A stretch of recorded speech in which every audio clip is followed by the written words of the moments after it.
బయటనే ఉండిపోయేవి. ఏంటో వెళ్ళగైపోయా కోళ్ళ నా గ్లామర్ మొత్తం తగ్గిపోయింది.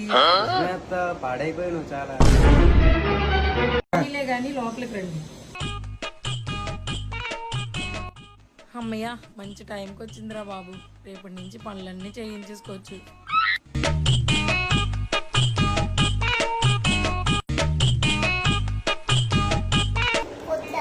అయ్యో అలాగే అనుకమ్మా, నువ్వు ఆరోగ్యంగా ఉంటేనే నాకు మంచిది. పెద్ద ప్లానింగే. అత్తేంటి నా మీద ఇంత ప్రేమ చూపిస్తుంది, ఏదో తేడా కొడుతుంది. సర్లే ఫస్ట్ డ్రింక్ తాగేద్దాం.